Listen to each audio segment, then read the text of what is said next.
तो ladies and gentleman, boys and girls, आप सभी लोगों का बहुत बहुत स्वागत है टीचिंग परीक्षा के आज की इस वीडियो में, जिसके अंदर में फ्रेंड्स बीपीएससी टीआरई 4.0 से रिलेटेड बहुत सारे क्वेश्चंस को हम लोग यहाँ पर में सॉल्व करने वाले हैं। तो चलिए जल्दी से हम लोग जो है फ्रेंड्स हमारे सेशन को शुरू करते हैं। जैसे कि मैं यहाँ पर मैं देख पा रहा हूँ कि काफी सारे बच्चे ऑलरेडी सेशन को लाइक कर चुके हैं। उन सभी लोगों का बहुत बहुत शुक्रिया। जल्दी से जहां भी शेयर कर सकते हो इस सेशन को शेयर कर देंगे फ्रेंड्स। काफी सारे इंपॉर्टेंट क्वेश्चन हम लोग देखने वाले हैं और आप लोगों को कुछ इंपॉर्टेंट चीजें बतानी है, वो भी मैं आप लोगों को साथ साथ में बताता चलूंगा। चलिए पहले क्वेश्चन की तरफ में आगे बढ़ते हैं फ्रेंड्स। पहला ही क्वेश्चन आप लोगों का धमाकेदार क्वेश्चन है, बड़ा क्वेश्चन है और इस तरीके के क्वेश्चन आप लोगों से पूछे जाने की संभावना बनती है जहां पर में आपसे मल्टीपल स्टेटमेंट और फिर बाद में ऑप्शन दिए जा रहे हैं, मतलब क्वेश्चन का एक लेवल और आगे। ठीक है, तो अगर आप ये क्वेश्चन को सॉल्व कर पा रहे हो मतलब आप लोग जो है धीरे धीरे आगे बढ़ रहे हो। तो बताइए इस पर्टिकुलर क्वेश्चन का आंसर क्या होगा। यहाँ पर मैं क्या बोला है फ्रेंड्स कि राज्यसभा के संबंध में निम्नलिखित कथनों पर विचार करना है आप लोगों ने। ये भंग नहीं की जा सकती, it can not be dissolved. ये एग्जाम में आया हुआ क्वेश्चन है ऑलरेडी आप लोगों का। ठीक है, तो ये भंग नहीं की जा सकती, बिल्कुल सही बात है। आपको बता दूं फ्रेंड्स कि राज्यसभा जो है वो सतत चलती रहती है, कंटिन्यूअस चलती रहती है। ठीक है, जब से पहली राज्यसभा बनी थी 1952 में, तब से अब तक वही राज्यसभा चल रही है। हर 2 साल के बाद में क्या होता है, 1/3 सदस्य रिटायर होते हैं और उनकी जगह पे नए आ जाते हैं। तो हर 2 साल में 1/3 1/3 सदस्य रिटायर होते हैं और उनकी जगह पे दूसरे आ जाते हैं। तो ऐसा ही हर 2 साल के अंदर में रोटेशन चलता रहता है। ठीक है, इसके अंदर में जो बनने की आयु है कम से कम 30 साल की है। कितने लोग हैं यहाँ पर में 30 साल के कम से कम हो चुके हैं, जल्दी से बताएंगे आप सभी के सभी। और सेशन को जितने भी बच्चे जिन्होंने सेशन को लाइक कर दिया हाथ ऊपर करके बता देंगे फ्रेंड्स। ठीक है, मैं देख पा रहा हूँ 800 से ज्यादा बच्चे जिन्होंने सेशन को ऑलरेडी लाइक कर दिया है। तो देखिए यहाँ पर मैं फ्रेंड्स 25 नहीं 30 साल होनी चाहिए। 25 साल है लोकसभा की, सभी लोग लिख देंगे लोकसभा की 25 साल। ठीक है, राज्यसभा की 30 साल। तो ये गलत है आप लोगों का, जहां जहां 4 है उसको तो पहले आप लोग काट सकते हो कि आंसर नहीं हो सकता, क्योंकि सही वाला पूछा है आप लोगों से। ठीक है, इसका कार्यकाल 5 वर्ष का होता है नहीं। देखिए फ्रेंड्स, इसका कार्यकाल 5 वर्ष का नहीं होता। पहली बात तो इसका कोई कार्यकाल ही नहीं होता। ठीक है, इसका कोई कार्यकाल होता ही नहीं, इसके सदस्यों का कार्यकाल होता है। बात को समझो, लोकसभा के जो सदस्य उनका कार्यकाल 5 साल का होता है और लोकसभा भी 5 साल तक चलती है, फिर नई लोकसभा बनती है। लेकिन राज्यसभा जो है वो कभी भी खत्म नहीं होती, it can not be dissolved, वो कभी खत्म होती ही नहीं है। ठीक है, वो सतत चलती रहती है। तो फ्रेंड्स इसका कोई कार्यकाल नहीं होता, उसके सदस्यों का कार्यकाल होता है 6 साल का, राज्यसभा के सदस्यों का कार्यकाल। ठीक है, तो आंसर क्या होगा आप लोग लगा देंगे जल्दी जल्दी से। बहुत बढ़िया। ठीक है, तो कमेंट के अंदर में आप लोगों ने पोल में लगा दिया था, कमेंट में भी आंसर लगा देंगे। इसका आंसर जो है फ्रेंड्स आप लोगों को हो जाएगा ऑप्शन नंबर सी, 1 और 3। पहला और तीसरा सही है। ठीक है, बाकी सारे के सारे गलत है आपके। तो बहुत बढ़िया, आप लोगों ने आंसर लगा दिया था। कितने लोगों का सही हुआ है और कितने लोगों को आप समझ में आ गया, अगले बार से गलत नहीं करेंगे। ठीक है, चलिए आगे बढ़ते हैं हम लोग फ्रेंड्स। एशिया की सबसे लंबी नदी कौन सी है ये आपको बताना है और कितनी लेंथ है कौन से देश के अंदर में ये भी बता दीजिए आप लोग। ठीक है, एशिया की सबसे लंबी नदी कौन सी है, फास्ट आंसर करेंगे जल्दी जल्दी से आप सभी के सभी। ठीक है, तो एशिया की सबसे लंबी नदी अगर हम लोग बात करेंगे फ्रेंड्स तो ये चाइना के अंदर में है, रिवर यांगसे। यांगसी रिवर जो है फ्रेंड्स ये सबसे लंबी नदी है एशिया की, हमारे एशिया महाद्वीप की। 6300 लगभग जो है फ्रेंड्स 6300 किलोमीटर इसकी लेंथ है। ओके, ये आप लोगों ने याद रखना है, एशिया की सबसे लंबी नदी। तो आंसर इसका ऑप्शन नंबर बी हो जाएगा। आप लोग देख सकते हो फ्रेंड, चाइना के अंदर में ये इस तरीके से यहाँ से, ठीक है, तिब्बत में से इसका ओरिजिन होकर, ठीक है, ये जो है ईस्ट चाइना सी के अंदर में जाकर मिल जाती है। ईस्ट चाइना सी के अंदर में इसकी लेंथ लगभग 6300 किलोमीटर की है। तो ये लिख देंगे आप सभी के सभी। बहुत बढ़िया, 3 मिनट के अंदर में जो है फ्रेंड्स 1000 से ज्यादा बच्चे यहाँ पर में जुड़ चुके हैं। ओके, अब याद रहेगा, लिख दो सभी लोग कमेंट के अंदर में ताकि आप लोगों को याद हो जाए। ठीक है, रिवर यांगसे चाइना के अंदर में सबसे लंबी है, एशिया की सबसे लंबी। पूरे दुनिया की सबसे लंबी रिवर कौन सी है, तो नील नदी है। ठीक है, ये याद रखना है आप लोगों ने। नेक्स्ट क्वेश्चन देखिए फ्रेंड्स, ये हाई लेवल क्वेश्चन है, आप सभी लोग इस क्वेश्चन को बहुत ध्यान से देखिएगा, इंपॉर्टेंट है, इसको इंपॉर्टेंट मार्क करो आप लोग। आपके बहुत सारे क्वेश्चंस इससे सॉल्व हो जाएंगे। मैं अगर आपसे बात करूं फ्रेंड्स पिट्स इंडिया एक्ट की, ठीक है, तो ये किसके समय में आया था ये बोला जा रहा है। तो पिट्स जो है ना, ये ब्रिटेन के प्रधानमंत्री थे। ठीक है, पिट्स जिनके समय में ये एक्ट आया था, ठीक है, 1784 के पिट्स, ठीक है, 1784 के अंदर में पिट्स ब्रिटेन के प्रधानमंत्री थे, उनके नाम पे पिट्स इंडिया एक्ट इसका नाम रखा गया था। लेकिन उस समय में भारत में बंगाल के गवर्नर जनरल कौन थे, वॉरेन हेस्टिंग्स थे। ये बिल्कुल सही है। पिट्स कौन थे, पिट्स जो है ये ब्रिटेन के प्रधानमंत्री थे, पीएम थे ब्रिटेन के। कब की बात है ये, 1784 की बात है। ठीक है, उस समय में भारत के अंदर में बंगाल के गवर्नर जनरल सबसे बड़ी पोस्ट हुआ करती थी, वो पोस्ट किसके पास थी, वॉरेन हेस्टिंग्स के पास में। ये बिल्कुल सही है। ठीक है, इसी के अंदर में ईस्ट इंडिया कंपनी के काम को बांट दिया गया था कि इसके व्यापारिक काम अलग रहेंगे, राजनीतिक काम अलग अलग रहेंगे, काम का बंटवारा कर दिया गया था पिट्स इंडिया एक्ट के तहत, वॉरेन हेस्टिंग के समय में। कब आया था पिट्स इंडिया एक्ट, ठीक है, ये जल्दी से लिख देंगे सभी लोग, पिट्स इंडिया एक्ट कब आया था। ठीक है, डॉक्ट्राइन ऑफ लैप्स, मतलब कि अगर किसी का बेटा नहीं है, ठीक है, कोई राजा है, उसका खुद का अपना पर्सनल प्राइवेट बेटा नहीं है, ठीक है, तो उसका राज्य हड़प लिया जाएगा। ये लॉर्ड डलहौजी के समय में आया था। ठीक है, 1848 के अंदर में, 1848 के समय में। ठीक है, ये पता है सभी लोगों को 1848 के अंदर में कि अगर खुद का मतलब गोद लिया हुआ नहीं चलेगा, खुद का बच्चा होना चाहिए, बच्चा भी मतलब लड़का होना चाहिए। डॉक्ट्राइन ऑफ लेफ्ट डलहौजी लेकर आया था। सातारा पहला राज्य था जिसको हड़प लिया गया था। ठीक है, वर्नाकुलर प्रेस एक्ट मतलब कि भारतीय भाषाओं में जो अखबार छपते हैं उनको अगर सरकार की बुराई करनी है, सरकार की आलोचना करनी है तो पहले सरकार से परमिशन लेनी पड़ेगी। ये आया था 1878 के अंदर में। उस समय में लॉर्ड कर्जन नहीं थे, उस समय में थे लॉर्ड लिटन। ठीक है, लॉर्ड लिटन, ये लिट्टी चौका था जो, ठीक है, उस समय में यहाँ पर में उसने हाई तौबा मचा के रखा था। वर्नाकुलर प्रेस एक्ट लेकर आया था जिसको गैगिंग एक्ट के नाम से भी जाना जाता है। इसके अलावा उसने जो है पहला दिल्ली दरबार भराया था। ठीक है, दिल्ली दरबार भी लॉर्ड लिटन ने भराया था। उसके बाद में आर्म्स एक्ट लेकर आ गया कि भारतीय लोगों को हथियार रखने का अधिकार नहीं रहेगा। तो ये लॉर्ड लिटन जो है ये खराब इंसान था। ओके, 1878 के अंदर में जो है फ्रेंड्स ये आया था वर्नाकुलर प्रेस एक्ट, ये याद रखना आप लोगों ने, लॉर्ड लिटन के समय में। तो ये वाला गलत है। ओके, इल्बर्ट बिल आया था लॉर्ड रिपन के समय में, 1883 की बात है ये, लॉर्ड रिपन के समय में। तो आंसर इसका क्या होगा? ठीक है, इसका आंसर होगा ऑप्शन नंबर सी। क्या क्या सीखा आज आप लोगों ने इसके अंदर में, क्या क्या सीखा, क्या आप लोग जो है कमेंट करके बता सकते हो? देखो मैं आप लोगों को बता दूं फ्रेंड्स कि ये जो चीजें है ना जो मैं आपको बता रहा हूं, आपसे एक्टिविटी करने इसलिए बोल रहा हूं ताकि आप लोग जो है आपके माइंड के अंदर में इन सारी चीजों को अच्छे से फीड कर सके, आपका माइंड इनको कैप्चर कर ले। तो जो बच्चा एफर्ट करेगा, जो बच्चा मेहनत करेगा ना अभी, उसको आगे में इसका फल मिलने वाला है। तो जल्दी जल्दी से लिख लीजिए प्यारे प्यारे बच्चों सभी लोग। ठीक है, पिट्स इंडिया एक्ट 1784 के अंदर में वॉरेन हेस्टिंग्स के समय में आया था। ठीक है, डॉक्ट्राइन ऑफ लेफ्ट 1848 में डलहौजी के समय में आया था। ठीक है, वर्नाकुलर प्रेस एक्ट 1878 में, 1878 में लॉर्ड लिटन के समय में, और इल्बर्ट बिल 1883 में लॉर्ड रिपन के समय में। लिख लो, जितना जितना लिख सकते जल्दी से लिख देंगे यहाँ पर में। ठीक है, और यहाँ पर मैं देख पा रहा हूँ फ्रेंड्स कि केवल 6 मिनट के अंदर में 1500 से ज्यादा बच्चे जुड़ चुके हैं। 1100 से ज्यादा बच्चों ने सेशन को लाइक भी कर दिया। बहुत बहुत शुक्रिया आप सभी लोगों का फ्रेंड्स। ठीक है, थोड़ी देर के अंदर में हम लोग टॉप फैन मूवमेंट भी देख लेंगे यहाँ पर में। भारतीय संविधान सभा ने प्रारूप समिति का गठन कब किया था? देखिए फ्रेंड्स, प्रारूप समिति का काम क्या था? ठीक है, सबसे पहली बात, प्रारूप समिति को मसौदा समिति भी बोला जाता है। एक चीज हम लोग लिख लेते पहले यहाँ पर में, मसौदा समिति भी बोलते हैं इसको। उसका काम था कि पूरी संविधान सभा जो आर्टिकल्स बना रही है, ठीक है, जो संविधान बना रही है, ठीक है, उस संविधान को, ठीक है, पूरी अच्छे तरीके से अरेंज करना, उसका मसौदा तैयार करना, उसका ड्राफ्ट तैयार करना, ड्राफ्टिंग कमेटी, ठीक है, उसको अरेंज करना प्रॉपरली ताकि वो एक सिस्टमेटिक तरीके से पूरा सही तरीके से रहे। ठीक है, कौन सी चीज पहले रखनी है, कौन सी बाद में रखनी है, ठीक है, और उसकी लैंग्वेज किस तरीके से रहेंगी ताकि कोई गलत अर्थ ना निकले उसका। तो प्रारूप समिति का गठन जो है फ्रेंड्स संविधान सभा ने किया था आपके 29 अगस्त, ठीक है, 1947 को। ठीक है, इसका उद्देश्य क्या था? इसका उद्देश्य था ताकि एक समिति हो जो संविधान सभा काम कर रही है उसको अरेंज करती रहे साथ साथ में। इस मसौदा समिति के अंदर में कितने सदस्य थे? 7 सदस्य थे, 7 सदस्य। और इस 7 सदस्यों में से अध्यक्ष कौन था? अध्यक्ष थे डॉक्टर B.R. अम्बेडकर। ठीक है, ये याद रखना आप लोगों ने, डॉक्टर B.R. अम्बेडकर जो है फ्रेंड्स ये इसके अध्यक्ष थे प्रारूप समिति या मसौदा समिति के। तो मसौदा समिति का गठन कब किया गया था? 29 अगस्त 1947 को। इसको और ज्यादा बेहतर तरीके से आप लोगों को मैं समझा देता हूँ। ठीक है, आप इसको इस तरीके से देखिए यहाँ पर में कि हमारे भारत की संविधान सभा जो है कॉन्स्टिट्यूएंट असेंबली जो है हमारे भारत की, ठीक है, इसका गठन हुआ था 1946 में, और 9 दिसंबर को इसकी पहली बैठक हुई। 9 दिसंबर 1946 को पहली बैठक हुई। ठीक है, 11 तारीख को इसकी सेकंड बैठक हुई थी, 11 दिसंबर को 1946 में। ठीक है, 13 तारीख को इसकी तीसरी बैठक हुई, 13 दिसंबर 1946 को। ठीक है, फिर उसके बाद में बैठक होती रही अलग अलग समय के ऊपर में, कुछ अंतराल में बैठक हुई। 29 अगस्त, ठीक है, 29 अगस्त 1947 को, ठीक है, ड्राफ्टिंग कमेटी का गठन हुआ था। मतलब थोड़ा बहुत संविधान हमारा बनना स्टार्ट हो चुका था उस समय तक। ठीक है, तो ये याद रख लेना है आप लोगों ने, इंपॉर्टेंट है, एग्जाम के अंदर में पूछ सकते हैं। कितने सदस्य थे इसके अंदर में? ठीक है, इसमें 7 सदस्य थे। Doctor B.R. Ambedkar drafting committee के चेयरमैन थे।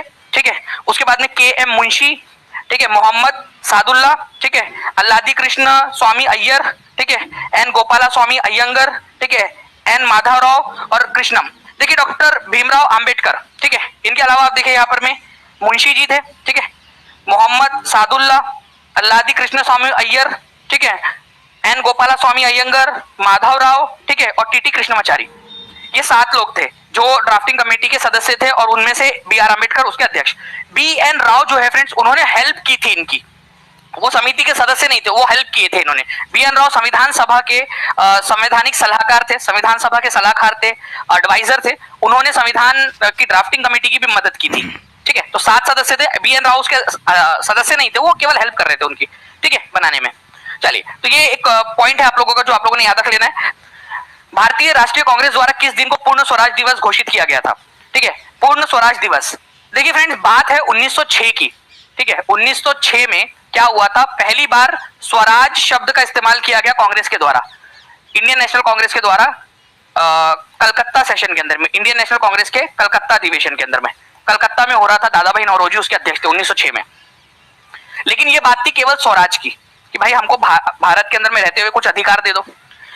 1929 तक जो है सरकार ने हमको अधिकार नहीं दिए, तो 1929 में जब लाहौर में अधिवेशन हो रहा था, तो हमने क्या बोला कि भाई ठीक है, अब स्वराज नहीं चाहिए हमको, अब क्या चाहिए? अब पूर्ण स्वराज चाहिए। पूर्ण स्वराज मतलब पूरी इंडिपेंडेंस चाहिए। अब छोटा मोटा ऐसा नहीं चलेगा कि कुछ अधिकार दे दिए, थोड़ा सा भारत के अंदर में रहते हुए हमको अधिकार दे दिया, ऐसा नहीं। अब पूर्ण स्वराज चाहिए। और ये पूर्ण स्वराज की बात जो है फ्रेंड्स, पहला हम पूर्ण स्वराज दिवस कब मनाएंगे ताकि भारत के अंदर में लोगों को पूर्ण स्वराज की ललक जगे?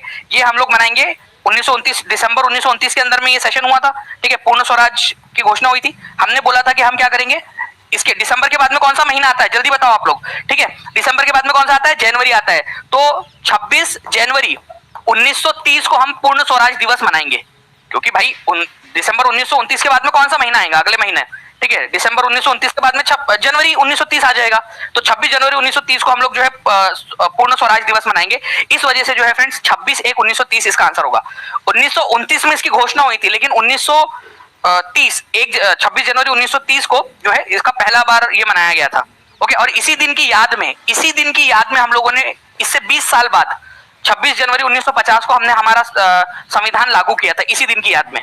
ठीक है, चलिए आगे बढ़ते हैं हम लोग फ्रेंड्स यहाँ पर में हमारे नेक्स्ट क्वेश्चन की तरफ में। ये देखिए, निर्वाचन फोटो पहचान पत्र को भारत में किस जो है तिथि को, किस वर्ष को लागू किया गया था, ये बताना है आप लोगों ने। उस समय में भारत के इलेक्शन कमिश्नर कौन थे, ये भी आप बता देंगे मुझे जल्दी से। देखिए, इसको जो है friends electors photo identity card, epic इसको बोला जाता है, एपिक। ठीक है, इलेक्टर्स फोटो आइडेंटिटी कार्ड। ये क्वेश्चन जो है बार बार पूछा जाता है, इसको याद रखना है आप लोगों ने, इंपॉर्टेंट है।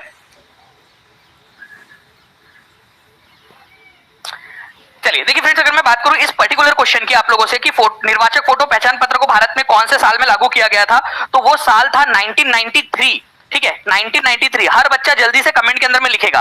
ठीक है, उस समय में भारत के जो है friends election commissioner, chief election commissioner कौन थे? टी.एन. शेषन। ये याद रखना है आप लोगों ने, बहुत ही इंपॉर्टेंट है। ठीक है, टी.एन. शेषन सबसे, अब तक के जितने भी हमारे भारत के इलेक्शन कमिश्नर हुए उनमें सबसे बेस्ट अगर इलेक्शन कमिश्नर कोई हुआ है जिसने इतने सारे रिफॉर्म्स किए, इतने सारे चेंजेस किए, ठीक है, वो थे टी.एन. शेषन। किसी से नहीं डरते थे भाई वो, TN. Seshan. TN. Seshan, okay, TN. Seshan. इन्होंने एक समय क्या हुआ था बताओ आप लोगों को? टी.एन. शेषन ने उनको सुप्रीम कोर्ट, इनको केंद्र सरकार ने बोला कि आप जो है इलेक्शन करवाइए।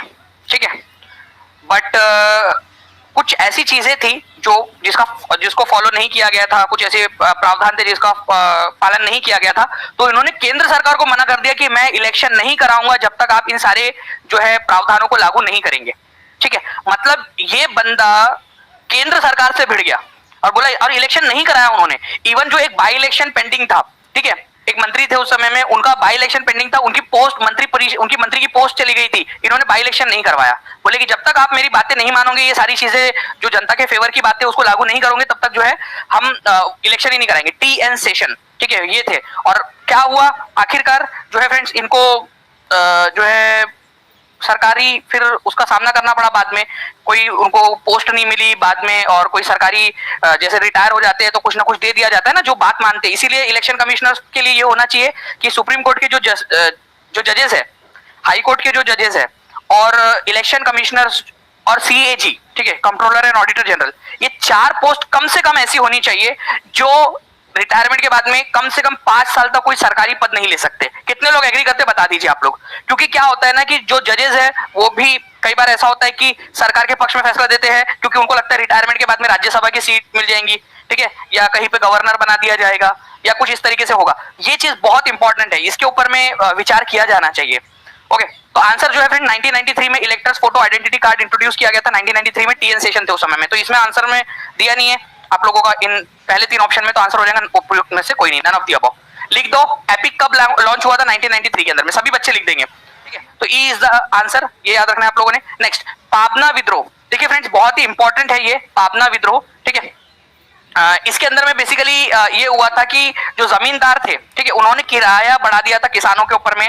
बहुत ज्यादा टैक्स ले रहे थे उनसे, जो लगान है बहुत ज्यादा लिया जा रहा था, मनमाने तरीके से जो है कर में वृद्धि कर दी गई थी। उसके विरोध में बंगाल के अंदर में पाबना नाम की जो जगह है वहां पर में फ्रेंड्स ये विद्रोह हुआ था। तो पाबना कहां पर में है?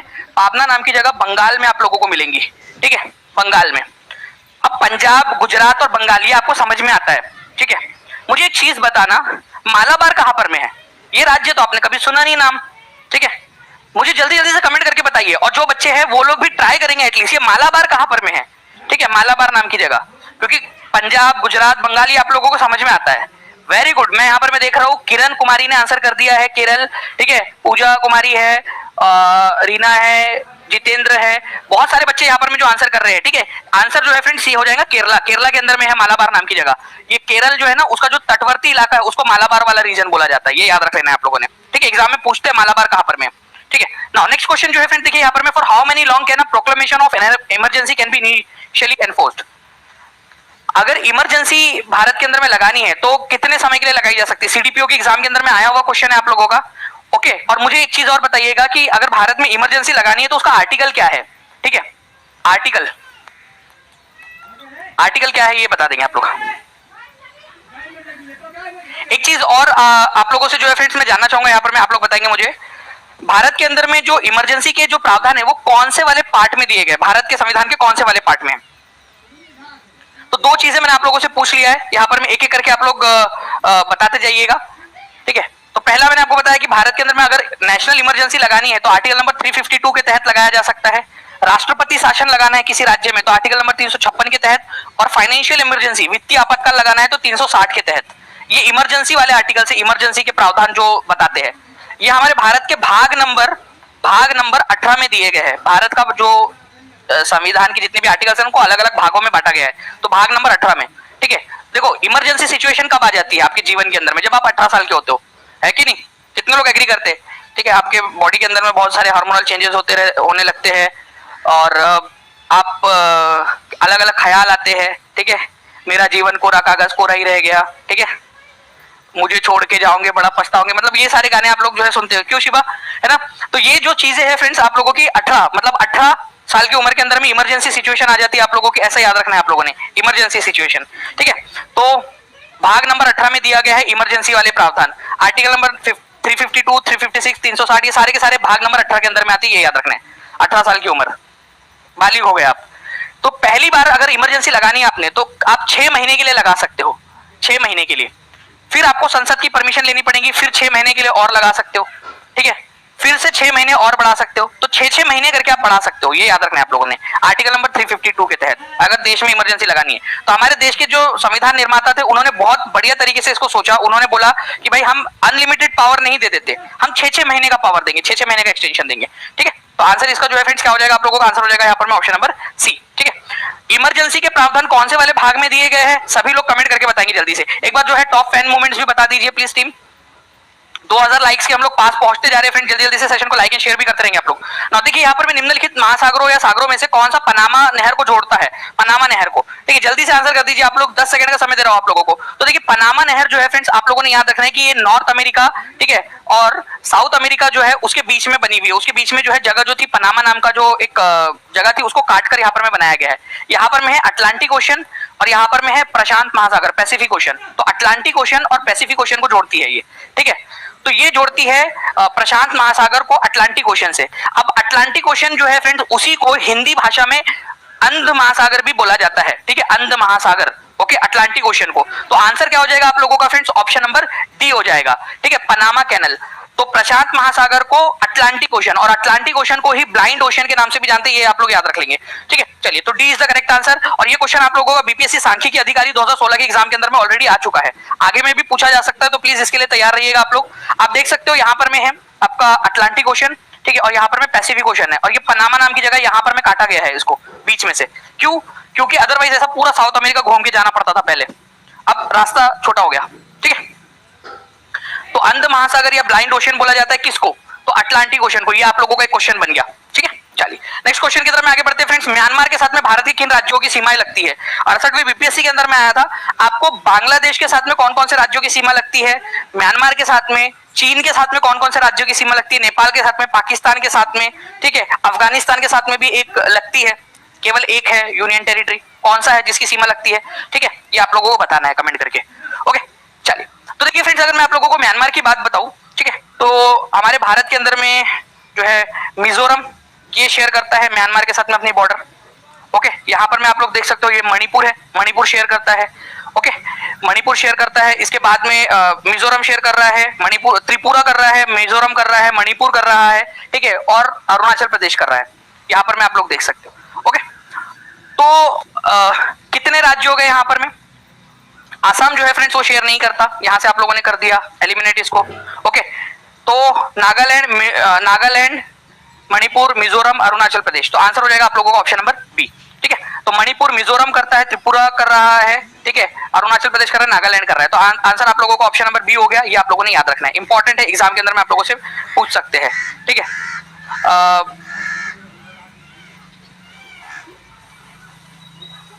ठीक है, चलिए, तो यहाँ पर में जो है आप लोगों का आंसर लग चुका है। नाउ नेक्स्ट क्वेश्चन की तरफ में आगे बढ़ते हैं हम लोग फ्रेंड्स। इस क्वेश्चन का आंसर बताइए आप लोग जल्दी जल्दी से। ठीक है, B is the correct answer. आप लोग बताइए यहाँ पर में इस पर्टिकुलर क्वेश्चन का आंसर क्या होगा आप लोगों का। देखिए यहाँ पर मैं बोला है प्राचीन पुरातात्विक स्थल है कालीबंगन। कालीबंगन का मतलब ही होता है फ्रेंड्स आप लोगों का काली चूड़िया। ठीक है, तो कालीबंगन जो है इसका मतलब जो है काली चूड़िया होता है, ब्लैक बेंगल्स। ठीक है, कालीबंगन तो किस राज्य में स्थित है? कालीबंगन जो है फ्रेंड्स ये राजस्थान के अंदर में स्थित है, ये याद रखेंगे आप सभी के सभी। और कालीबंगन वो जगह है जहां पर मैं आपको जूते हुए खेत के सबूत मिले हैं। ठीक है, इसके अलावा आपको जो है ऊंट की हड्डियों के सबूत, ऊंट जो है ना उनके बोन्स के अवशेष आप लोगों को कहां पर मिले? कालीबंगन के अंदर में। और जूता हुआ खेत मतलब ऐसा जगह मिली है जहां पर हम कंफर्म है कि यहाँ पर में खेती हुई होगी, तो राजस्थान के अंदर में मौजूद है, ये आप लोगों ने याद रखना है। ठीक है, कालीबंगन नाम की जगह राजस्थान के अंदर में मौजूद है। नो फ्रेंड्स, देखिए ये एक क्वेश्चन है, अगर ये क्वेश्चन रिपीट होता है तो आप लोगों को पता होना चाहिए, आप लोगों की जानकारी में होना चाहिए, इसी वजह से इसको भी करवा देता हूं। जल्दी जल्दी से इसका आंसर करेंगे आप सभी के सभी। ठीक है, निम्नलिखित कथनों में से कौन सा कथन सही है? हड़प्पा का उत्खनन 1921 में किया गया था। हड़प्पा सभ्यता की खोज 1921 में हुई थी, क्या ये बात सही है? ठीक है, तो जी हाँ बिल्कुल, 1921 के अंदर में जो है फ्रेंड्स हड़प्पा की खोज हुई थी। ठीक है, सबसे पहला जो शहर था वो था हड़प्पा, इसी वजह से इसको हड़प्पन सभ्यता बोला जाता है। सबसे पहली ही जगह थी जहां पर मैं हड़प्पा नाम की जगह पे खुदाई हुई थी, इसी वजह से इसको हड़प्पा सभ्यता भी बोलते हैं। वर्तमान में हड़प्पा नाम की जो जगह है वो पाकिस्तान में है, जी हाँ बिल्कुल। ठीक है, रावी नदी के किनारे के ऊपर में स्थित है, ये रावी नदी के किनारे के ऊपर में। ठीक है, यहीं पे ये वाला तीसरा वाला गलत हो गया आपका, क्योंकि हड़प्पा नाम का शहर ब्यास नहीं रावी नदी के किनारे पे स्थित है। तो तीसरा वाला जो है उसको काटते जाइए आप लोग, एलिमिनेट कर देंगे आप जल्दी जल्दी से। तो जहां जहां पर मैं 3 दिया उसको एलिमिनेट कर दो आप। ठीक है, उसके बाद में जो है फ्रेंड्स आप लोगों का नेक्स्ट जो पॉइंट है आप लोगों का फ्रेंड्स, यहाँ पर मैं हड़प्पा के उत्खनन करता आरडी बनर्जी थे। तो आरडी बनर्जी थे क्या? नहीं, दयाराम साहनी थे, ये याद रखना है आप लोगों ने फ्रेंड्स। ठीक है, दयाराम साहनी, मैं आपको एससीईआरटी का रेफरेंस भी यहाँ पर मैं दे दूंगा। ठीक है, आरडी बनर्जी नहीं, दयाराम साहनी थे, इंपॉर्टेंट है, ये भी आप लोगों से पूछा जा सकता है। ठीक है, तो प्लीज इसको याद रखना है आप लोगों ने। इसके बाद में आरडी बनर्जी जो है फ्रेंड्स मोहनजोदारो 1922 के अंदर में जो सिंधु नदी के किनारे पे मोहनजोदारो है ना, उससे रिलेटेड थे ये आरडी बनर्जी। मोहनजोदारो, मोहनजोदारो, ठीक है, मोहनजोदारो। और हड़प्पा जो है फ्रेंड्स इसके थे दयाराम साहनी, दयाराम साहनी, दयाराम साहनी। ओके चलिए, तो तीसरा और चौथा भी गलत हो गया, जहां जहां जहां 3 दिया हुआ है चौथा दिया हुआ है उसको काट दो। ठीक है, ये हो गया आपका। अब बात आती है आप लोगों की पांचवा वाला सही है या नहीं। अगर पांचवा वाला सही है तो ये आंसर हो जाएगा, अगर पांचवा वाला सही नहीं है तो आपका आंसर ऑप्शन नंबर ए हो जाएगा। बी और ए में से पूरा कर। छत्र वाला ताम्ररथ हड़प्पा से मिला है, ये बोल रहा है आप लोगों को, छत्र वाला ताम्ररथ। ठीक है, ये आप लोगों को छत्र वाला ताम्ररथ मतलब होता है कि तांबे का बना हुआ था, रथ था एक इस प्रकार का। ठीक है, रथ था, उसके अंदर में कोई व्यक्ति बैठता होगा। ठीक है, पहिए लगे हुए थे और टुकड़ुक टुकड़ुक जो है वो बैल वगैरह या अलग अलग जानवरों से उसको खींचा जाता था। ठीक है, अलग अलग जानवर जो थे उससे खींचा जाता था उसको। ओके, और इसके ऊपर में छत लगी हुई थी, छत्र वाला। ठीक है, छत्र। ओके, छत्र वाला। तो ये आपको कहां पर में मिला है? दाइमाबाद में मिला है आपको, हड़प्पा में नहीं मिला है, दाइमाबाद में मिला है। दाइमाबाद, दाइमाबाद कहां है? महाराष्ट्र में। दाइमाबाद, दाइमाबाद, दाइमाबाद महाराष्ट्र के अंदर में है। और ये सबसे दक्षिणी क्षेत्र है हड़प्पा सभ्यता का। तो छत्र वाला, छत्री वाला जो है वो रथ कहाँ मिला है? ठीक है, दाइमाबाद महाराष्ट्र के अंदर में मिला है, बाकी और कई जगह पे नहीं मिला आपको। तो पांचवा भी गलत है, तो आंसर हो जाएगा आपका ऑप्शन नंबर ए। ठीक है। अब मैं आप लोगों को एससीईआरटी का प्रूफ दिखाता हूँ यहाँ पर मैं। देखिए फ्रेंड्स, एससीईआरटी के अंदर में, बिहार एससीईआरटी के अंदर में ये आप लोगों को दिया हुआ है, ठीक है। एक बार अगर आप बोलोगे तो इसको इमेज वाले सेक्शन में डाल दे हम लोग ऐप के, जहां पर मैं आप लोग इसकी रिवीजन कर सके। अगर आप चाहते हो तो इसको वहां पर में डाल सकते हैं हम लोग, ठीक है, इमेज वाले सेक्शन के अंदर में, ताकि आप लोग रिवीजन कर सके। केवल 27 लाइक दूर है, हम लोग 2000 लाइक से जल्दी जल्दी से सेशन को लाइक भी कर देंगे आप लोग। अब मैं जो जो बता रहा हूँ ना, आप लोग मुझे बताओगे कमेंट करके, ठीक है। आप लोग बताना है आप लोगों ने। आप मुझे बताइए हड़प्पा जो है वो कौन सी नदी के किनारे पे स्थित है, और उसकी खोज कौन से साल में हुई थी, और उसके खोजकर्ता कौन थे। जल्दी से आप लोग कमेंट करेंगे, ठीक है। आप लोग जितने स्पीड में कमेंट करेंगे उतना ज्यादा अच्छा है। मोहनजोदारो आप लोगों से पूछा जा सकता है, ठीक है। उसके बाद में जो है फ्रेंड्स, आप लोग बताइए यहाँ पर में धोलावीरा, ठीक है। धोलावीरा जो है आप लोगों को याद रखना है, धोलावीरा, ठीक है। ये कौन से राज्य के अंदर में, ये पूछ सकते हैं, धोलावीरा स्टेट। धोलावीरा जो है फ्रेंड्स ये गुजरात के अंदर में स्थित है, ये याद रखना आप लोगों ने। खादिर बेट कोई नदी के किनारे पे नहीं है, ठीक है, एक आइलैंड टाइप का है, जो कच्छ का रण है ना, वहां पर में खादिर बेट है, वहां पर में लोकेटेड है, ठीक है। उसके बाद में जो है फ्रेंड्स, आप लोग ये 1 2 3 ये आप लोग मुझे कमेंट करके बताओगे। साथ ही साथ आप मुझे बताओगे कालीबंगा के बारे में, कि कालीबंगा जो है उसकी खोज किसने की थी, कौन से नदी के किनारे के ऊपर में स्थित है, एज पर एससीईआरटी, ठीक है। ये एससीईआरटी के अंदर में दिया हुआ है। कोशिश तो करो, ठीक है, जितना आता है उतना कोशिश तो करो कम से कम, ठीक है। चलिए आगे बढ़ते हैं हम लोग फ्रेंड्स। निम्नलिखित क्वेश्चन आपको बताना है कि कौन सा वाला सुमेलित नहीं है, ये बताएंगे आप लोग।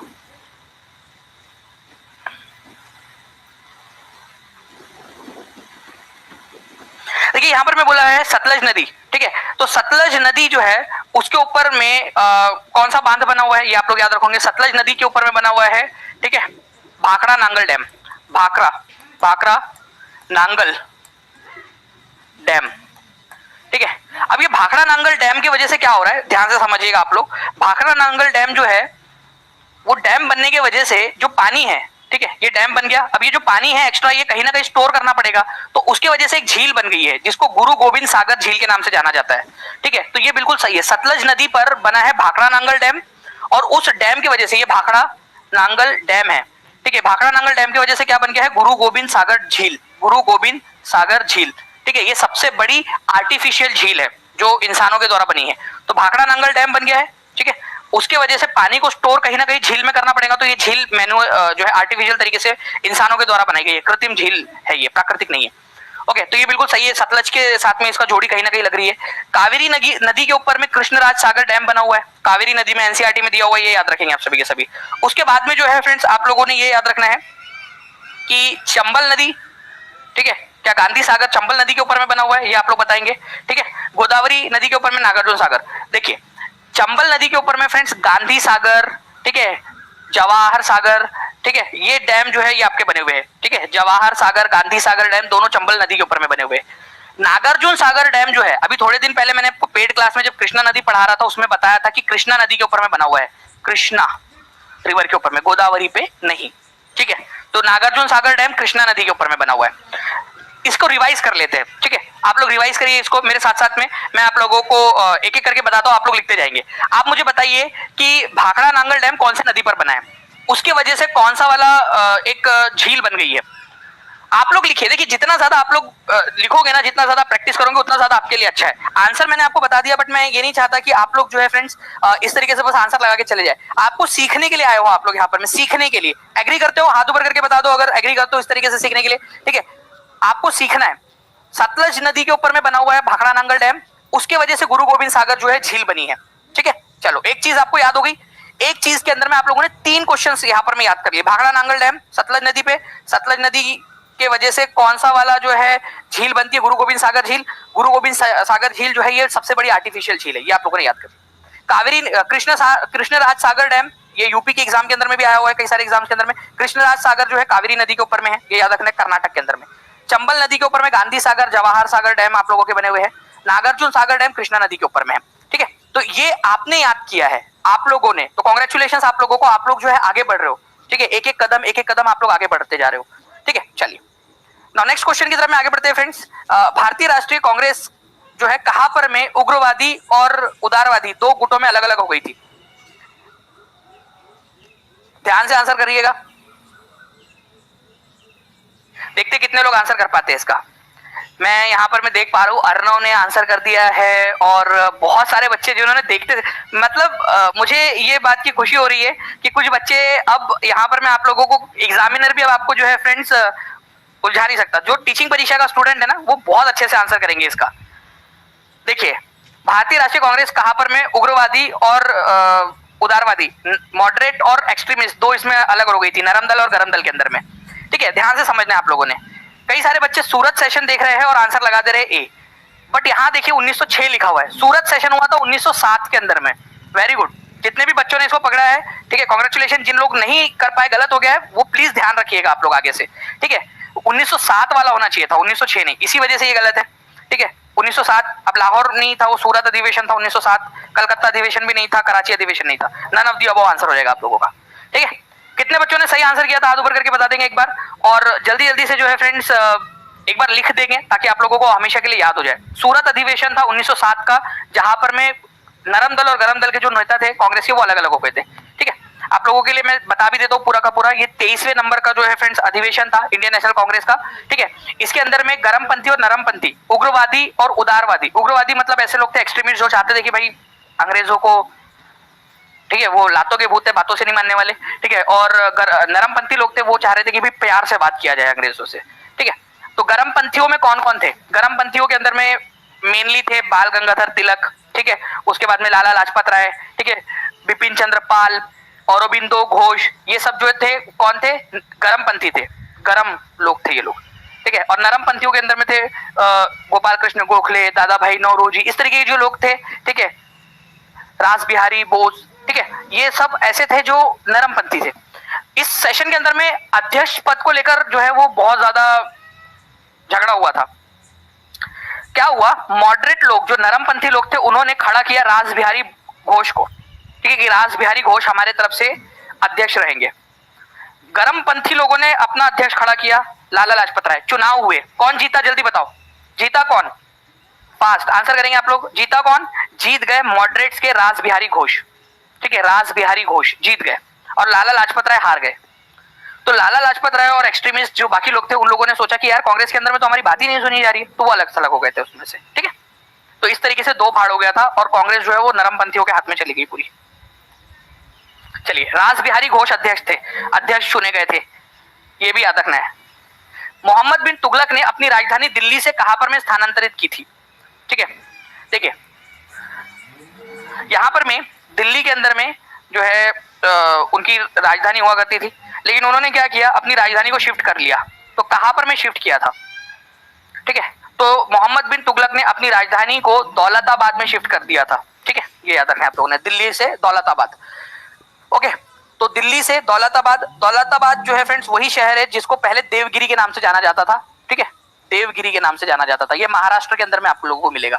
ठीक है, तो देवगिरी को ही जो है दौलताबाद उसका नाम रखा गया था, देवगिरी महाराष्ट्र के अंदर में, अहमदनगर जिले के अंदर में। तो दिल्ली टू देवगिरी या दौलताबाद जो है इन्होंने शिफ्ट कर लिया था। आंसर हो जाएगा आप लोगों को ऑप्शन नंबर डी। ठीक है, चलिए, महाराष्ट्र के अंदर में 2 साल के लिए शिफ्ट किया, उसके बाद में वापस से अपनी जो है कैपिटल वापस लेके चले गए फिर से दिल्ली के अंदर में। नाउ नेक्स्ट क्वेश्चन जो है friends, in which Indian state is Jawaharlal Nehru port located? Jawaharlal Nehru port जो है कहां पर में लोकेटेड है, ये आपको बताना है। तो देखिए, अगर मैं बात करूं फ्रेंड जवाहरलाल नेहरू पोर्ट की, बहुत ही इंपॉर्टेंट पॉइंट्स है जो अभी आप लोगों को नहीं याद रखने हैं। ठीक है, जवाहरलाल नेहरू पोर्ट से रिलेटेड सबसे पहला पॉइंट जो है फ्रेंड्स, जवाहरलाल नेहरू पोर्ट कौन से राज्य के अंदर में, जो क्वेश्चन यहां पर में आया था आप लोगों का, तो आंसर हो जाएगा महाराष्ट्र में। महाराष्ट्र में भी कहां पर में है? तो महाराष्ट्र के अंदर में जो है फ्रेंड्स आप लोगों ने याद रखना है कि महाराष्ट्र के रायगढ़ जिले के अंदर में आप लोगों को मिलेगा। ठीक है, तो मैं लिख देता हूं यहां पर में महाराष्ट्र का जो रायगढ़ जिला है, रायगढ़। ठीक है, रायगढ़ जिला जो है महाराष्ट्र का, वहां पर में मिलेगा। ये हमारे भारत का सबसे बड़ा कंटेनर पोर्ट है, सबसे बड़ा लार्जेस्ट कंटेनर पोर्ट, ये आप लोगों ने याद रखना है फ्रेंड्स। ठीक है, पूरे महाराष्ट्र का ही नहीं बल्कि पूरे भारत का सबसे बड़ा कंटेनर पोर्ट, ये क्वेश्चन बनता है आप लोगों से। इसको किस नाम से जाना जाता है? इसको एक और नाम से जाना जाता है, नहावा शेवा के नाम से, ये भी याद रखना है आप लोगों ने। जवाहरलाल नेहरू पोर्ट को ही नहावा, ठीक है, शेवा, ठीक है, नहावा शेवा पोर्ट के नाम से भी जाना जाता है।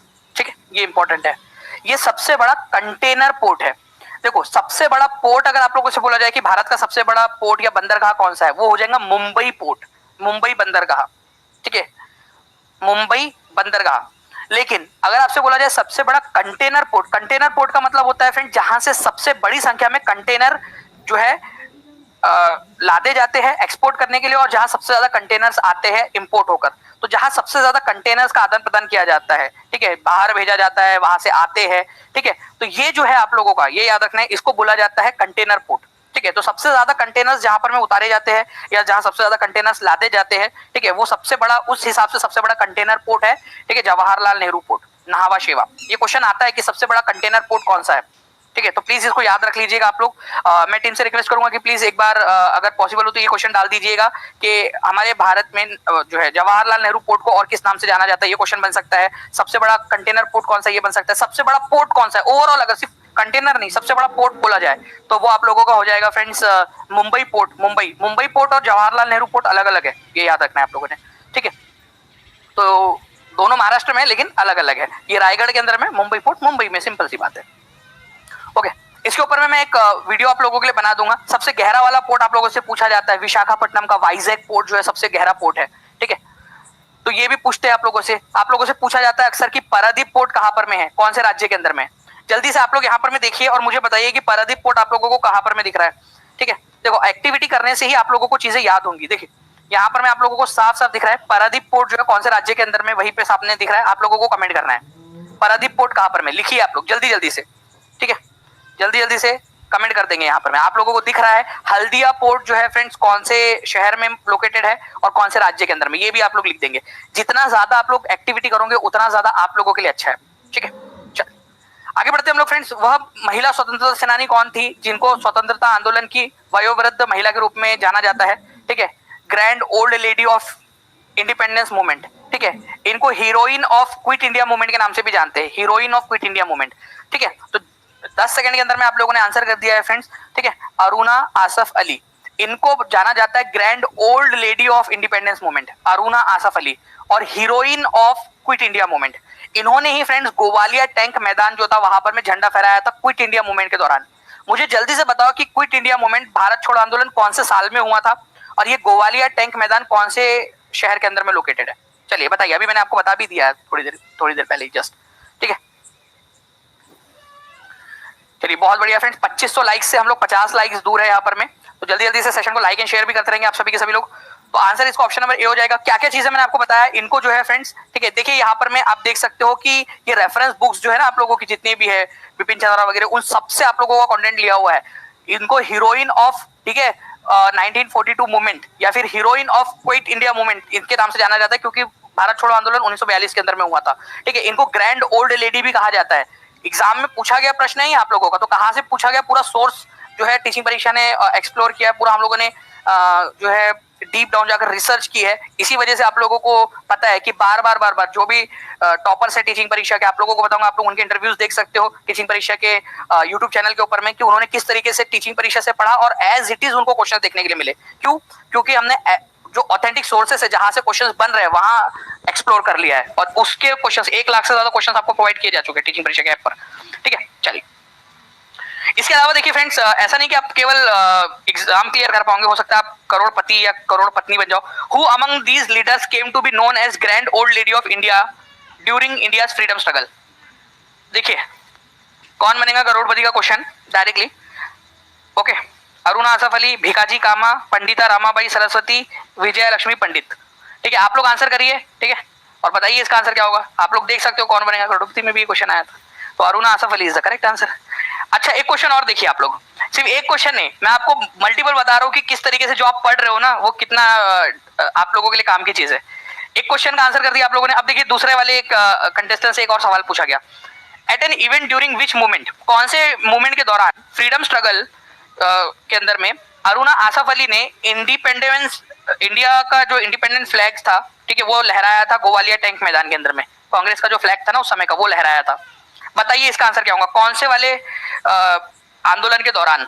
तो भाई वो आंदोलन का नाम आप लोगों को तो पता ही है, क्विट इंडिया मूवमेंट के दौरान, ठीक है। क्विट इंडिया मूवमेंट के दौरान उन्होंने गोवालिया टैंक मैदान जो मुंबई के अंदर में है, ठीक है, जिसको पहले बॉम्बे बोला जाता था, वहां पर में उन्होंने ये झंडा फहराया था। इसी वजह से इनको heroine of quit India movement के नाम से भी जानते हैं, ठीक है। भारत की महान वयोवृद्ध महिला भी बोलते हैं इनको। तो आप देख सकते हो कि कितना बढ़िया तरीके से आप लोग आंसर कर पा रहे हो। नाउ कौन सी प्रसिद्ध बंदरगाह है जिनको नाहवा शेवा पोर्ट के नाम से जाना जाता है? एक बार टीचिंग परीक्षा की टीम को जो है फ्रेंड्स यहाँ पर मैं आप थैंक यू बोल देंगे। स्पेशली यहाँ पर मैं देख पा रहा हूँ हमारी जो टीम है जो पीछे से इसके लिए काम कर रही है, इस क्वेश्चन को जो ऐड किया है, ठीक है। मुबशिरा मिराज जी है, ठीक है, उनको भी थैंक यू बोल दीजिएगा। टीचिंग परीक्षा की टीम जो पीछे से कंटिन्यूअसली, जैसे मैंने उनसे कहा कि आप क्वेश्चन ऐड कर दीजिए, उन्होंने प्रीवियस ईयर क्वेश्चन जो टीचिंग परीक्षा के पास में इतना बड़ा क्वेश्चन बैंक है उसमें से ढूंढ निकाला उन्होंने, ठीक है। तो टीचिंग परीक्षा की टीम को, मतलब मैं आप लोगों को दिखता हूँ यहाँ पर मैं सामने में, लेकिन बहुत सारे लोग आपके लिए दिन रात काम कर रहे हैं। ओके, तो नाहवा शेवा पोर्ट जो है फ्रेंड्स आप लोगों ने याद रखना है कि ये किसको कहा जाता है, ये जवाहरलाल नेहरू पोर्ट को कहा जाता है। कौन से राज्य के अंदर में लोकेटेड है जल्दी से बता देंगे आप लोग। ओके गुड, तो जवाहरलाल नेहरू पोर्ट आप लोगों के लिए जो है फ्रेंड्स, ये एक चीज देखिए, आप लोगों के लिए एक पूरी की पूरी जो है ना जो है डेडिकेटेड आपके साथी है संगी आप लोगों के, जो आप लोगों के लिए मेहनत कर रहे हैं, आप लोगों के लिए कंटिन्यूअस एफर्ट्स ले रहे हैं कि कैसे टीचिंग परीक्षा जो है, जो स्टूडेंट्स है टीचिंग परीक्षा के, उन लोगों को टॉप पे रखा जा सके। तो जो इसका आंसर है फ्रेंड नाहवा शेवा पोर्ट का, ठीक है, जवाहरलाल नेहरू पोर्ट हो जाएगा। नाहवा शेवा पोर्ट महाराष्ट्र के अंदर में लोकेटेड है, ठीक है, सी इज द करेक्ट आंसर। अब बताइए कालाहारी मरुस्थल कौन से महाद्वीप के अंदर में? कालाहारी, ठीक है, कालाहारी मरुस्थल, जी हाँ बिल्कुल, महाराष्ट्र के रायगढ़ के अंदर में। किसी ने यहाँ लिख भी दिया है, ठीक है, महाराष्ट्र के रायगढ़ के अंदर में। बहुत बढ़िया, आप लोग मतलब बहुत अच्छे से सीख रहे हो। 3000 लाइक्स की तरफ में हम लोग कंटिन्यूअसली आगे बढ़ रहे हैं जी। तो देखिए फ्रेंड्स, अगर मैं बात करूं कालाहारी मरुस्थल, ठीक है, ये कहां पर में है? अफ्रीका के अंदर में। एक बार हम लोग प्रैक्टिस करें क्या आप लोगों के लिए? हम लोग, हाँ क्या बात है यार, किसने लिखा है? चेतना वर्मा जी ने लिखा है और भी बहुत सारे लोग लिख रहे हैं, सबसे बड़ा कंटेनर पोर्ट। ये है टीचिंग परीक्षा का पावर, ठीक है। टीचिंग परीक्षा के स्टूडेंट्स टॉपर्स की जो है ना यहाँ पर में, यहाँ पूरी की पूरी जमात लगी हुई है, टॉपर्स लोग यहाँ पर में पढ़ाई कर रहे हैं। तो सबसे बड़ा कंटेनर पोर्ट, ठीक है, ये भी लिख दिया है, सबसे बड़ा largest container port of India. बहुत बढ़िया, ठीक है। कालाहारी मरुस्थल की अगर मैं बात करूं आप लोगों से, तो ये अफ्रीका के अंदर में लोकेटेड है। चलिए थोड़ी सी हम लोग जो है रिसर्च करते हैं। आप लोगों को पता है फ्रेंड्स कि सहारा रेगिस्तान कहां पर में? सबसे बड़ा गर्म रेगिस्तान, अगर सबसे बड़ा रेगिस्तान बोले आप लोगों से तो वो अंटार्कटिका है। ठंडा है लेकिन रेगिस्तान तो है। सबसे बड़ा रेगिस्तान अंटार्कटिका है। सबसे बड़ा गर्म रेगिस्तान अगर आप लोगों से बोले तो सहारा है, ठीक है। वो मैंने पूरा प्रूफ के साथ में आपको दिखाया था कि मल्टीपल एग्जाम्स के अंदर में आ भी चुके हैं वो क्वेश्चंस। अगर मैं बात करूं आप लोगों से फ्रेंड्स, यहाँ पर में कालाहारी कहां पर में है? तो कालाहारी अफ्रीका के अंदर में, कालाहारी मरुस्थल। अब आप मुझे बताइए नामीब मरुस्थल, नामीब मरुस्थल कहां पर में? नामीब डेजर्ट, नामीब, नामीबिया नाम का देश उसी के नाम पर पड़ा है, नामीब डेजर्ट के नाम पे, ठीक है। अब आप लोगों से पूछते हैं, ठीक है, ग्रेट विक्टोरिया डेजर्ट कहां पर में? कहां दिख रहा है आपको great Victoria desert? Great Victoria, ठीक है। एक है जिप्सन और एक है सिम्पसन, ठीक है, जिप्सन और सिम्पसन दोनों ऑस्ट्रेलिया में है। ग्रेट सैंडी डेजर्ट, ये चारों के चारों बहुत इंपॉर्टेंट है, चाहे तनामी इतना ज्यादा इंपॉर्टेंट ना हो, लेकिन फ्रेंड्स आप लोगों को बता दूं ग्रेट सैंडी, जिप्सन, सिम्पसन और ग्रेट विक्टोरिया, ये एग्जाम के अंदर में पूछे जाने वाले क्वेश्चन है आप लोगों के, बार बार आप लोगों से पूछे जाते हैं। प्लीज ये लिख दीजिए कहां पर में है। कालाहारी कहां पर में है? Great Sandy, Gipson, Simpson, great Victoria. आप लोगों से जो है आपके कम्युनिटी पोस्ट के अंदर में भी डाल देंगे क्वेश्चन ताकि आप लोग ज्यादा अच्छे से रिवाइज कर सके।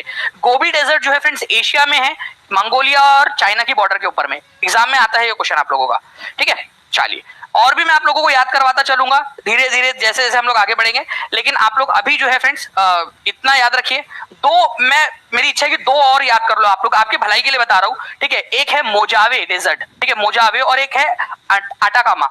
मोजावे डेजर्ट जो है फ्रेंड्स ये आप लोगों को नॉर्थ अमेरिका में मिलेगा, नॉर्थ अमेरिका में मोजावे डेजर्ट, मोजावे, ठीक है। अगर आप अमेरिका चले गए तो आपकी मजा ही मजा हो जाएंगी, ऐसा समझ लीजिए आप लोग, याद रखने के लिए जस्ट, ठीक है। क्यों हो जाएंगी पता नहीं, ट्रम्प चचा जो है आपका एंटरटेनमेंट करते रहेंगे उधर में, मोजावे, ठीक है। उसके बाद में जो है फ्रेंड्स आटाकामा डेजर्ट जो है ये साउथ अमेरिका में आपको मिलेगा, आटाकामा, ठीक है, आटाकामा डेजर्ट साउथ अमेरिका में। प्लीज ये दो भी लिख लीजिए आप लोग ताकि आप लोगों को हमेशा हमेशा के लिए याद हो जाए, आटाकामा, ठीक है, और मोजावे। आप लोग एक दूसरे से जो है फ्रेंड्स क्वेश्चंस यहाँ पर मैं कमेंट के अंदर में पूछ भी सकते हो ताकि बच्चे और आंसर्स करते रहे, ठीक है। बाकी बच्चे कमेंट सेक्शन के अंदर में आंसर भी करते रहिएगा। अब देखिए यूपी पुलिस कांस्टेबल में आया हुआ क्वेश्चन आप लोगों से पूछा जा सकता है, आपके एग्जाम के अंदर में भी रिपीट हो सकता है। निम्नलिखित में से कौन सा बंदरगाह भारत का सबसे बड़ा कंटेनर बंदरगाह है? मैंने आपको बताया ना कि ये क्वेश्चन आता है एग्जाम के अंदर में आप लोगों से, सबसे बड़ा कंटेनर बंदरगाह। तो देखिए अगर हम बात करेंगे सबसे बड़ा कंटेनर बंदरगाह तो वो है जवाहरलाल नेहरू पोर्ट। इसको किस नाम से जाना जाता है जल्दी से कमेंट कर देंगे आप लोग, ठीक है। ये कौन से राज्य में लोकेटेड है आप लोग बताएंगे, ठीक है, कमेंट करके, बहुत बढ़िया। ठीक है, चलिए D is the correct answer. संयुक्त राष्ट्र के संस्थापक सदस्य देशों की संख्या कितनी? अब ये बहुत इंपॉर्टेंट क्वेश्चन है, समझिए आप लोग इसका मतलब क्या है। ठीक है, संयुक्त राष्ट्र जो है इसके संस्थापक जो देश है उनकी सदस्य संख्या कितनी थी, आप लोगों को बताना है। संयुक्त राष्ट्र, ठीक है, यूनाइटेड नेशंस, ठीक है, तो यूनाइटेड नेशंस जो है फ्रेंड्स इसकी स्थापना हुई थी 24 अक्टूबर 1945 को। ठीक है, 24 अक्टूबर 1945 को इसकी स्थापना हुई थी, ये याद रखना आप लोगों ने। ओके, मैं आपको बताना चाहता हूं फ्रेंड्स कि सबसे पहले संयुक्त राष्ट्र का जो चार्टर था, संयुक्त राष्ट्र को स्थापना करने के लिए 50 देश थे जिन्होंने इसके ऊपर में हस्ताक्षर किए थे सबसे पहले। फिर कुछ दिनों के बाद में एक देश और जुड़ गया, और वो देश कौन सा था? पोलैंड। ठीक है, पोलैंड वो भी जुड़ गया उसकी स्थापना से पहले ही। तो उसकी स्थापना के समय में कितने देश थे जो उसके संस्थापक सदस्य बने उसकी स्थापना के समय में? तो ये थे 51 देश। 50 ने पहले किया था, फिर पोलैंड भी जुड़ गया उसके ऊपर में उसकी स्थापना से पहले ही। तो स्थापना के दिन तक 51 देश थे, तो संस्थापक सदस्य कितने हो गए? ये हो गए 51। बहुत ही इंपॉर्टेंट क्वेश्चन है। अभी करंटली कितने हैं, करंटली कितने देश है उसके, और सबसे लेटेस्ट वाला कौन सा जुड़ा हुआ है यूनाइटेड नेशन का सदस्य? तो अभी करंटली 193 है, ये याद रखना है आप लोगों ने, 193। और सबसे लेटेस्ट के अंदर में कौन सा जुड़ा था? 2011 के अंदर में साउथ सुडान। ठीक है, साउथ सुडान 2011 में साउथ सुडान जुड़ा था, साउथ सुडान, दक्षिणी सुडान। ठीक है, ये याद रखना आप लोगों ने, 2011 में 193 नंबर का देश। ठीक है, और टोटल कितने हो गए? 193 हो गए साउथ सुडान को मिलाकर 2011 में। उसके बाद से अब तक कोई नहीं जुड़ा है, तो 51 थे इनिशियली। ठीक है, अच्छा, संयुक्त राष्ट्र का हेडक्वार्टर्स कहां पर में, ये आप लोगों से पूछा जा सकता है, बताइए जल्दी से, संयुक्त राष्ट्र का हेडक्वार्टर कहां पर में, कौन से देश में है? और संयुक्त राष्ट्र दिवस कब मनाते हैं, उसका हैप्पी बर्थडे कब आता है संयुक्त राष्ट्र का? 3000 लाइक्स से हम लोग पास पहुंच चुके हैं फ्रेंड्स। जल्दी से सेशन को लाइक एंड शेयर भी करते रहेंगे आप सभी के सभी। तो संयुक्त राष्ट्र का हेडक्वार्टर्स जो है वो न्यूयॉर्क के अंदर में, जिनेवा में नहीं है, ठीक है, स्वीडन में भी नहीं है, पेरिस में भी नहीं, मतलब आप लोग ट्राई कर रहे हो, बहुत अच्छी बात है। ठीक है, न्यूयॉर्क के अंदर में, ये याद रखना है आप लोगों ने फ्रेंड्स, इसका हेडक्वार्टर न्यूयॉर्क में। ठीक है, न्यूयॉर्क अमेरिका के अंदर में इसका हेडक्वार्टर है। ठीक है, न्यूयॉर्क में। संयुक्त राष्ट्र का स्थापना दिवस कब मनाया जाता है? 24 अक्टूबर को, और इसी वजह से यूनाइटेड नेशंस डे, ठीक है, यूएन डे 24 अक्टूबर को मनाते हैं, ये याद रखना है हर साल। क्वेश्चन आते हैं इसके ऊपर में, जो सारी चीजें आपको बताइए प्लीज एक बार लिखते जाइए आप लोग कमेंट के अंदर में भी, ताकि आप लोगों को याद हो जाए। ठीक है, चलिए गुड। तो A is the correct answer. यहाँ पर मैं आपको बताना, बीपीएससी एओ की एग्जाम के अंदर में आया हुआ क्वेश्चन। ठीक है, इसका भी आंसर कर दीजिए आप लोग जल्दी से। कौन सा जो है फ्रेंड्स जनपद और अभयारण्य जो है सही तरीके से लोग जोड़ी नहीं लगी है? ठीक है, एक बार फैन मूवमेंट भी दिखा देंगे प्लीज। भीम बांध, नेगी डैम, ठीक है, कैमूर, राजगीर। देखिए आप लोगों को भीम बांध जो है बिहार के अंदर में सबसे पुराना वाला जो है अभयारण्य है, ये मुंगेर जिले के अंदर में लोकेटेड है, बिल्कुल सही है। नेगी डैम और नकटी डैम, ठीक है, नेगी एक बार प्लीज थोड़ी देर के लिए हटा दीजिए ताकि मैं ये क्वेश्चन समझा दूं पहले। ठीक है, नेगी डैम और नकटी डैम जमुई डिस्ट्रिक्ट के अंदर में, नेगी और नकटी, ठीक है, नेगी और नकटी, नेगी नदी और नकटी नदी, दो नदियां है, उसके ऊपर में दो डैम बने हुए, नेगी डैम नकटी डैम जमुई के अंदर में लोकेटेड है, ये याद रखना है आप लोगों ने। नेगी और नकटी दोनों को ही बिहार के अंदर में जो रामसर साइट है उसके अंदर में शामिल किया जा चुका है। राजगीर जो अभयारण्य है, जिसको पंत अभयारण्य के नाम से भी जाना जाता है, ठीक है, ये नालंदा में लोकेटेड है, नालंदा जिले में, ये बिल्कुल सही है। लेकिन कैमूर जो वन्य जीव अभयारण्य है, ये कैमूर के अंदर में लोकेटेड है, कैमूर, ठीक है, और थोड़ा सा इसका हिस्सा रोहतास में भी आता है, रोहतास में, लेकिन मैक्सिमम हिस्सा इसका कैमूर के अंदर में। और सबसे बड़ा वन्य जीव अभयारण्य है बिहार का ये कैमूर वन्य जीव अभयारण्य, बक्सर में नहीं है, ये कैमूर के अंदर में, ठीक है, भभुआ। ठीक है, चलिए, तो कैमूर वाइल्ड लाइफ सेंचुरी, ठीक है, कैमूर, और थोड़ा सा इसका हिस्सा रोहतास जिले के अंदर में भी मिलता है। ठीक है, सबसे पुराना वाला जो वन्य जीव अभयारण्य है भीमबांध है, मुंगेर जिले के अंदर में लोकेटेड है, ये याद रखना है आप लोगों ने। ठीक है, भारतीय संविधान सभा ने प्रारूप समिति का गठन कब किया था? इंपॉर्टेंट है, जल्दी से आंसर करेंगे आप सभी के सभी। ठीक है, अगर पहले से देख रहे हो आप लोग, स्टार्टिंग से कितने लोग देख रहे हैं, हाथ ऊपर करके बता देंगे एक बार। अगर स्टार्टिंग से देख रहे हो तो आप लोगों को इसका जो है इसके आगे पीछे का भी पता होगा, जो मैंने आपको पढ़ाया हुआ है कि कितने सदस्य थे, इसके अध्यक्ष कौन थे, ये भी बता देंगे आप लोग। प्रारूप समिति, जिसको मसौदा समिति भी कहते हैं, ठीक है, ठीक है, इसकी स्थापना 29 अगस्त 1947 को हुई थी। हर एक बच्चा लिख देगा कमेंट में, मसौदा समिति। इसके अंदर में 7 सदस्य थे, 7 मेंबर्स थे इसके अंदर में, और इसके अध्यक्ष कौन थे, ये क्वेश्चन बन जाए अगर आप लोगों से, तो याद रखना आप लोगों ने डॉक्टर भीमराव अंबेडकर जी। ठीक है, तो A is the correct answer. Now polio vaccine की खोज किसने की थी आपको बताना है फ्रेंड्स। पोलियो वैक्सीन की खोज एक लिस्ट है, वो मैं आप लोगों को टीचिंग परीक्षा का जो टेलीग्राम ग्रुप है उसके ऊपर मैं प्रोवाइड कर दूंगा, ठीक है। प्लीज उसको आप लोग वहां से पढ़ सकते हो। जो भी बच्चा टीचिंग परीक्षा के टेलीग्राम ग्रुप पे ज्वाइन नहीं हुआ है वो आज ही ज्वाइन हो जाइए, ठीक है। टीचिंग परीक्षा लिखोगे आप, आपको डिस्क्रिप्शन में भी मिल जाएगी लिंक बाद में, ठीक है। तो आप उसको भी देख लीजिएगा। पोलियो वैक्सीन की खोज किसने की थी, पूरी की पूरी लिस्ट मैं आप लोगों को दे रहा हूँ। देखिए यहाँ पर मैं पेनिसिलिन, ठीक है, इसकी खोज किसने की थी, अगर ये क्वेश्चन पूछ लिया जाए आप लोगों से, अलेक्जेंडर फ्लेमिंग ने की थी, ठीक है। मुझे आप लोग बताइए कि ये जो पेनिसिलिन है वो किस काम के अंदर में आती है। Okay, vitamin A B C D ये आप लोगों को आ जाएगा। स्टेथोस्कोप जो है फ्रेंड्स वो डॉक्टर चेक करते हैं ना आपका, ठीक है। स्टेथोस्कोप से हार्ट बीट कितनी है आप लोगों की, वो सारी की सारी चीजें, ठीक है। तो पोलियो का टीका आप लोगों से पूछा गया है, तो पोलियो का टीका जो है फ्रेंड्स जॉन ई साल्क जो थे उन्होंने इसको खोजा था। तो जॉन साल्क, ठीक है, ये याद रखना है आप लोगों ने। इसके अलावा अगर आप लोगों से बोला जाए कि डीएनए का जो मॉडल है, ठीक है, यहाँ पर मैं इस तरीके का जो मॉडल है डीएनए का, ये किसने खोजा था, डीएनए का जो मॉडल है कि किस तरीके से दिखता है डीएनए, तो वॉटसन एंड क्रिक ने खोजा था इसको, वॉटसन एंड क्रिक ने। क्लोरोफॉर्म, ठीक है, आप लोगों ने मूवीज देखी है, ठीक है। मूवीज के अंदर में आप लोगों ने देखा होगा कि क्लोरोफॉर्म जो है वो सुंघाते हैं। क्लोरोफॉर्म, किसी को क्लोरोफॉर्म सुंघाया और उसको बेहोश कर दिया, कितने लोगों ने देखा है। ज्यादातर कौन होते हैं, वो डॉटर होती है, लड़कियां होती है जो क्लोरोफॉर्म का इस्तेमाल करती है, मतलब किसी ना किसी की, आपकी नहीं, किसी ना किसी की, लड़के होते हैं, ठीक है, सन होते हैं वो किसी ना किसी के। तो ये हैरी सन, सिम्पसन, ठीक है, ये सन लोग, ओके।